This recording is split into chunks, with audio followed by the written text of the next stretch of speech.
Salut tout le monde, c'est Jérémy. Aujourd'hui on va comparer ces trois téléphones, l'iPhone 14 Pro, le Xiaomi 13 Pro et le Huawei Mate 50 Pro. Donc ces trois téléphones qui vont avoir à peu près la même gamme de prix. En tout cas pour le Xiaomi, on attend de voir ce qui doit être annoncé le 26 février au MWC. Donc pour avoir le prix exact, nous on restera à peu près dans la même gamme tarifaire sur ces trois modèles. Ils ont tous les trois objectifs, donc ça permet de les comparer, donc avec un ultra grand angle, un grand angle et un téléobjectif. On pourrait donc hésiter entre ces trois modèles, tout simplement. Après, bien entendu, au-delà de la partie photo-vidéo qu'on va comparer aujourd'hui, il y a d'autres paramètres qui pourraient vous faire hésiter tout simplement.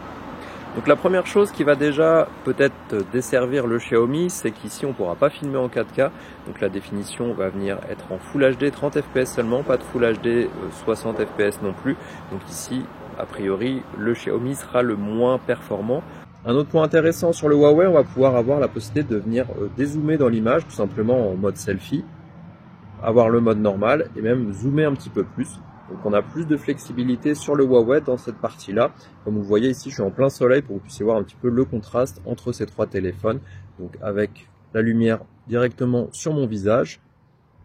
Et ici où c'est plutôt moi qui suis exposé, donc pour voir si le ciel n'est pas un petit peu trop surexposé. Visiblement c'est plutôt le cas sur le Xiaomi. Et on va passer maintenant au capteur principal. Voici maintenant un exemple donc avec la caméra principale sur ces trois téléphones pour que vous puissiez voir un petit peu la gestion des couleurs. Je pense que les couleurs vont être pas mal différentes en fonction des différents smartphones et voir aussi comment sont gérées du coup cette zone qui est très lumineuse au niveau de la fleur et l'ombre un petit peu plus sur la partie droite.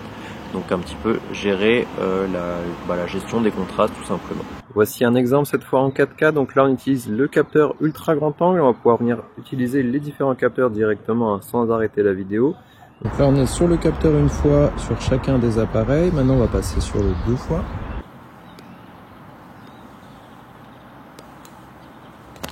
Et maintenant si on passe sur le 3 fois. Alors c'est plus simple sur l'iPhone parce qu'il y a directement le bouton. Alors que sur les deux autres téléphones, c'est un curseur à faire glisser tout simplement. Et donc, voilà. Donc là, on voit quand même que la qualité est meilleure sur l'iPhone, visiblement, en tout cas de ce que je vois de l'écran. Si on bouge un petit peu, on voit aussi que la stabilisation est quand même moins bonne sur le Huawei. Et en plus, sur le Huawei, en fait, quand on est dans les modes vidéo, on n'a pas l'option directement de pouvoir choisir le x3. On arrive directement sur un x4. Je sais pas pourquoi en vidéo, c'est pas le même zoom, on va dire, que sur la partie photo. Alors sur cette image, on voit ici que la qualité du Huawei est plus contrastée, les couleurs sont beaucoup plus contrastées. On voit aussi par contre sur le Xiaomi au milieu, donc il va avoir plus de flou d'arrière-plan visiblement. Et ensuite l'iPhone, lui, qui est un petit peu entre les deux, peut-être plus proche de la réalité, moins contrasté, plus naturel, mais il aura un petit peu moins de flou d'arrière-plan quand même. Donc là on va tester la partie stabilisation des différents capteurs. Donc là on est sur le capteur principal. Dans tous les cas, de ce que je vois des trois téléphones, tout a l'air très stable. On ne voit pas de problème particulier au niveau des écrans. Et maintenant la même chose mais cette fois avec l'ultra grand angle. Donc là aussi visiblement ça a l'air de bien fonctionner au niveau des trois téléphones. Donc bien sûr je le verrai à l'édition en même temps que vous pour voir si la qualité est meilleure sur l'un ou sur l'autre. Donc ici en descendant des marches, en marchant quand même assez vite. Pour la partie mise au point, comme vous le voyez, ça fonctionne bien. On verra aussi si peut-être certains des capteurs qui sont un petit peu plus grands permettent d'avoir un meilleur flou d'arrière-plan directement, sans passer par un mode portrait. Ici, je le vois pas directement sur l'écran, mais je pense que je le verrai mieux à l'édition. Donc ici, quand on est à peu près à la même distance, est-ce qu'on a le même flou d'arrière-plan entre les trois modèles? Peut-être un peu moins sur le Huawei, mais je verrai peut-être mieux à l'édition, bien entendu. Là, c'est un autre avantage de l'iPhone. On voit ici que quand on fait un panning, donc de droite à gauche, on a moins de saccades et je pense que c'est la vidéo de l'iPhone qui est la plus fluide. On aura moins de petites saccades comme on peut le voir sur les deux autres modèles. De nuit sur l'ultra grand angle, la qualité est assez égale. Par contre, on voit que la balance des blancs n'est pas la même. On n'a pas la même couleur sur les différentes images, surtout sur le Xiaomi qui est moins proche de la réalité, je pense. Donc là, c'était plutôt l'iPhone ou le Huawei qui était le plus proche de ce que je voyais. Et je pense que c'est peut-être l'iPhone qui est un petit peu mieux que le Huawei, mais pas beaucoup plus. Si on passe sur le capteur principal, c'est aussi à peu près équivalent. On dirait que la couleur du Xiaomi a un petit peu bougé. Elle est un petit peu différente, mais on voit qu'elle est un petit peu plus contrastée, je pense aussi. Et par contre, le Huawei ou l'iPhone sont assez proches. Donc là, il n'y a pas vraiment de grosse différence. Et si on passe sur le téléobjectif, là aussi, on voit que les couleurs diffèrent d'un capteur à l'autre. et c'est peut-être ici plutôt l'iPhone qui sera le meilleur sur le téléobjectif quand la luminosité commence à baisser. Si on repasse sur le capteur principal, donc là pareil, quand on fait un panning de gauche à droite, je pense que c'est là aussi l'iPhone qui est le plus stable, ou plus fluide en tout cas. Voici un autre exemple, cette fois avec la caméra selfie, donc toujours du coup en 4K sur 2 téléphones et en Full HD sur un, pour que vous puissiez voir un petit peu là quand la condition lumineuse commence à baisser. Donc pour voir un petit peu comment ils gèrent les contrastes entre ces différents téléphones. Ils ont l'air de mieux s'en sortir quand le contraste n'est pas trop marqué comme tout à l'heure. Donc dites-moi ça, qu'est-ce que vous en pensez dans les commentaires. Et maintenant, quand on enregistre de nuit, donc 2 vidéos, comme vous le voyez là aussi, il y a des petites saccades sur le Xiaomi et un petit peu sur le Huawei, pas forcément sur l'iPhone. Et ce qu'on remarque aussi, c'est au niveau des couleurs, j'ai l'impression qu'elles sont quand même mieux gérées sur l'iPhone ou le Huawei que sur le Xiaomi, où on voit pas trop de différence entre les différentes couleurs de néon, ce genre de choses. Je vous ai pris plusieurs images donc de nuit à la fête foraine. Et effectivement, même si le Xiaomi a un plus grand capteur qui laisse plus facilement passer la lumière, j'ai l'impression que c'est quand même mieux géré sur le Huawei ou encore sur l'iPhone, et peut-être même un peu mieux sur le Huawei alors que c'est celui qui a le moins grand capteur quand on regarde les détails sur les bâtiments ou ce genre de choses. Voici maintenant un test de nuit, donc comme vous le voyez il y a pas mal de vent, donc je ne sais pas si vous entendrez très bien avec le bruit en plus de la fête foraine, mais du coup ça vous donne une idée de la qualité de la caméra selfie de nuit. Donc ici visiblement c'est le Xiaomi qui est le plus éclairé, mais je ne sais pas si c'est très bien fait à la fin, donc on va voir une fois que je serai à l'édition. Je marche un petit peu avec aussi pour que vous puissiez voir ce que ça donne. Donc comme vous le voyez, la stabilisation fonctionne bien dans les 3 cas, et puis voilà. Si on passe à la partie photo et on commence par les selfies, ici le moins bon des 3 c'est le Xiaomi. Il est souvent surexposé, il y a moins de détails quand on regarde le fond. Et de façon générale, quand on voit les photos prises avec le Huawei, elles sont quand même au-dessus des 2 autres, notamment de nuit. C'est là où j'ai trouvé qu'on avait de meilleures qualités sur le capteur selfie. Et même si peut-être l'iPhone peut rivaliser de journée, mais il y a beaucoup trop de détails, je trouve, sur l'iPhone, comparé au Huawei qui a une image peut-être plus lissée mais plus agréable. En tout cas, je préfère celle du Huawei. Pour la partie portrait, ici c'est peut-être le Xiaomi, je trouve, qui a le meilleur découpage et qui est quelque chose assez agréable. Il est peut-être un peu trop contrasté. Peut-être que je baisserais le contraste si je venais à l'utiliser, mais j'ai trouvé que le découpage au niveau des oreilles, des cheveux, etc. était mieux fait ou plus agréable sur le Xiaomi. Si on passe à l'ultra grand angle, donc les 3 font des bons résultats. Les couleurs sur le Huawei sont peut-être meilleures, plus agréables, plus contrastées et plus proches de la réalité, je trouve, comparé aux autres modèles. Quand la lumière vient à baisser, là aussi on a de meilleurs résultats je trouve sur le Huawei. Sur l'iPhone c'est peut-être trop détaillé, ça fait trop l'image téléphonique finalement on va dire, alors que sur le Huawei on a quelque chose plus proche je trouve d'un appareil photo. Il ne cherche pas forcément à tout éclairer, ce qui n'est pas le cas. Par exemple sur la fête foraine on voit que les zones plus sur la partie droite sont sombres, ce qui était le cas, alors que le Xiaomi et l'iPhone essayent de peut-être ramener la lumière partout dans les ombres, ce que je trouve n'est pas très propre ou pas très agréable, tout simplement parce que c'est pas comme ça que c'était fait réellement. Donc je trouve que le Huawei de nuit s'en sort mieux là sur le capteur principal, on a plus cet effet de nuit et on a juste les points lumineux au niveau du néon, alors que sur l'iPhone ou le Xiaomi on essaye de tout avoir éclairé correctement alors que ça rend pas aussi bien. Mais je pense quand même que le Xiaomi s'en sort peut-être même un peu mieux que l'iPhone, en tout cas au niveau des lumières, ça rend un petit peu mieux, où l'iPhone n'a pas aussi bien géré la chose. Si on passe sur le capteur principal, là aussi je pense que le Huawei est peut-être un peu plus contrasté, ça dépend un petit peu des photos. On a certaines photos sur le Xiaomi où ils sont peut-être un peu trop lumineuses, on voit quand même qu'on a plus de flou d'arrière-plan au niveau des clichés pris avec le capteur principal du Xiaomi. C'est normal vu qu'il est plus grand. Selon les photos, on a des fois de meilleurs résultats sur le Huawei, des fois c'est sur le Xiaomi, par exemple avec l'image, avec la statue, avec l'homme avec son chapeau. Je trouve que sur le Huawei c'est mieux réalisé, on a une meilleure couleur, le fond est bien éclairé, etc.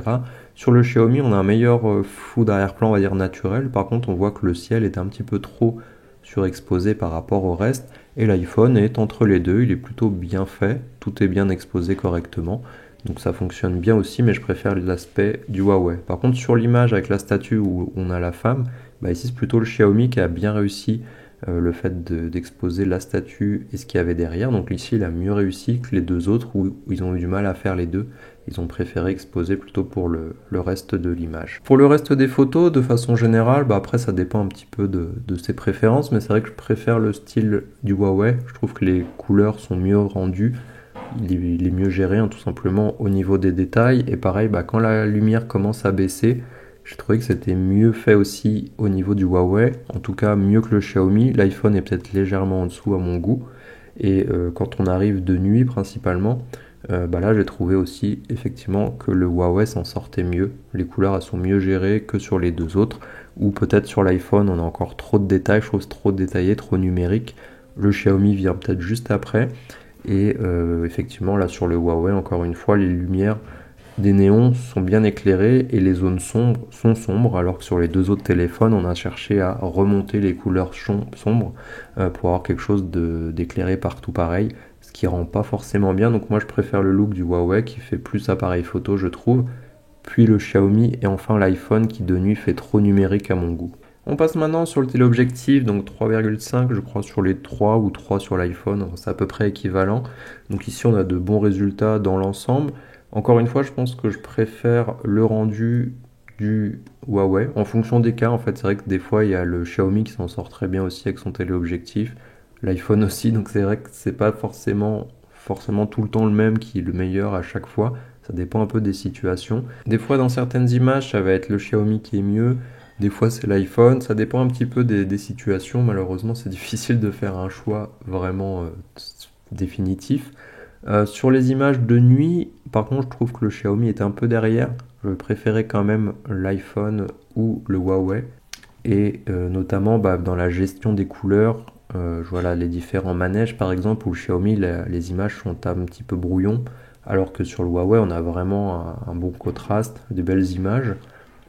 Sur l'iPhone aussi, mais je pense que je préfère quand même le Huawei qui permet d'avoir vraiment de belles images. Par exemple, si on regarde la dernière photo de nuit, on peut pratiquement voir le visage de la femme au loin, voir le détail dans les lettres sur l'immeuble qui est juste derrière, alors que sur le Xiaomi, c'est un petit peu flou, c'est brouillon, on a pas mal de pixels, donc c'est pas très joli. Par contre, sur l'iPhone et les Huawei, c'est beaucoup mieux géré, mais je vais préférer le téléobjectif du Huawei, qui est vraiment très net, je trouve, hein, surtout de nuit où il y avait très peu de lumière. Alors après, on a aussi un mode x2, donc je ne l'ai pas pris tout le temps, parce que sur l'iPhone et le Xiaomi, donc ça vient cropper dans l'image principale du capteur principal, donc il y a directement l'option pour le faire. Sur le Huawei, c'est pas le cas, il faut venir zoomer à la main à l'intérieur, donc c'est moins pratique à utiliser. Donc là, ça fait quand même de bons résultats et surtout ça permet d'avoir un zoom intermédiaire quand on ne veut pas être trop près du sujet et justement pas trop zoomer. Alors je l'ai fait quelques fois quand même avec le Huawei, surtout de nuit pour vous montrer le résultat. Et quand on l'utilise, ça fonctionne bien aussi, hein, comme vous pouvez le voir, le x2 dans les différentes situations. Je trouve quand même que ça reste le Huawei qui est de meilleure qualité de nuit. Donc ça reste consistant avec les autres capteurs. Alors on arrive à la fin de cette vidéo, donc pour conclure, moi je vais préférer l'iPhone pour tout ce qui est prise de vidéo. Donc déjà pour tout ce qui est filmé en 4K sur les trois capteurs, enfin les trois capteurs principaux, mais aussi le capteur selfie, ce qui n'est pas le possible sur le Xiaomi, et du coup qui aura une moins bonne qualité quand même. En plus de ça, on aura une meilleure qualité quand on fait des pannings, tout simplement de prendre l'appareil photo et de faire un mouvement comme ça. Ça arrive d'avoir des petites saccades sur les deux téléphones Android ici, alors que sur l'iPhone ce n'est pas le cas. Donc c'est plus fluide à ce niveau-là. Je crois que c'est finalement quelque chose qui reste sur l'iPhone. Et aussi du fait que le Huawei, par exemple, quand on l'utilise sur le téléobjectif, j'ai l'impression qu'on vient zoomer, donc sur un zoom numérique plutôt qu'un zoom optique. Quand on l'utilise, alors c'est peut-être pas le cas, mais en tout cas la qualité est moins bonne, donc pour moi ce sera plutôt l'iPhone, même si la stabilisation était bonne, j'ai trouvé sur les trois téléphones, et si on utilise par exemple que le capteur principal en 4K, on s'en sortira bien dans tous les cas. Hein. C'est vrai qu'ici, moi j'ai testé ce téléphone, je vous ai fait des photos, des vidéos, je les ai pas retouchés, bien entendu les trois téléphones, si on les prend l'un après l'autre à part, ils font tous de très bonnes photos, on peut venir les retoucher et les améliorer, et pour avoir finalement un rendu similaire entre les différents téléphones. Là, le but, c'est vraiment de vous donner qu'est-ce que je préfère en tout cas, dès qu'on les utilise et qu'est-ce qu'on a comme résultat tout de suite. Et donc, si on passe sur la partie photo, moi, je vais plutôt préférer le Huawei de façon générale, que ce soit sur la gestion des contrastes, on a plus de contrastes dans l'image, sur les selfies, de façon générale aussi, les selfies de jour comme de nuit étaient meilleurs sur le Huawei, j'ai trouvé, peut-être moins de jour comparé à l'iPhone, mais c'était déjà beaucoup mieux que le Xiaomi dans tous les cas. Par contre, de nuit, c'est vrai que le Huawei faisait de meilleurs résultats, j'ai trouvé, en selfie, et aussi finalement sur le capteur principal, bizarrement, alors que c'est lui qui a le capteur le plus petit, si je me trompe pas. donc il aurait dû normalement avoir de moins bons résultats parce que les autres capteurs font rentrer plus de lumière, ce qui est souvent mis en avant d'ailleurs sur les différents tests de ces téléphones et par les constructeurs directement, mais c'est vrai que j'ai préféré le résultat du Huawei qui peut-être n'essayait pas d'exposer certaines zones d'ombre alors que les autres essayaient, et bah, effectivement l'image est sombre à cet endroit et c'est normal, c'est ce qui donne du contraste dans l'image, et on veut pas, personnellement je veux pas que tout soit éclairé, même si des fois c'est bluffant de voir qu'un appareil peut éclairer une zone qui est complètement sombre, mais c'est pas vraiment joli et c'est pas proche de la réalité, donc c'est vrai que je trouve qu'il y a plus l'aspect photo qui vient du Huawei que des autres téléphones. Donc peut-être sur la partie portrait, j'avais trouvé ça intéressant sur le Xiaomi, mais de façon générale, c'est vrai que j'ai préféré le Huawei pour la partie photo et l'iPhone pour la partie vidéo. Après, comme je vous le disais, on peut toujours venir retoucher les images. Les trois téléphones font des belles photos de façon générale, mais c'est vrai que si je devais choisir, c'est plutôt ce choix que je ferais là. Donc n'hésitez pas à vérifier ce que je vous dis dans ces images que j'ai pu vous faire des pauses. On peut zoomer maintenant dans YouTube aussi directement pour venir voir un petit peu les détails. Après, peut-être que si on vient zoomer à 200% dans l'image, on verra que peut-être c'est l'iPhone qui est plus net. Peut-être que c'est le Xiaomi dans certains cas. C'est vrai que des fois aussi le Xiaomi n'était pas forcément toujours consistant. Il y avait certaines images où il s'en sortait mieux que le Huawei, d'autres non, mieux que l'iPhone, d'autres non. Mais c'est vrai que de façon générale, il était peut-être moins consistant. Et c'est ce qui me fait choisir plutôt le Huawei pour la photo et l'iPhone pour la vidéo. Voilà, donc c'est la première vidéo que je crois que je fais de ce type-là. Donc dites-moi ce que vous en pensez. Peut-être que j'en ferai d'autres par la suite si celle-ci fonctionne bien. Puis on se voit dans la prochaine vidéo.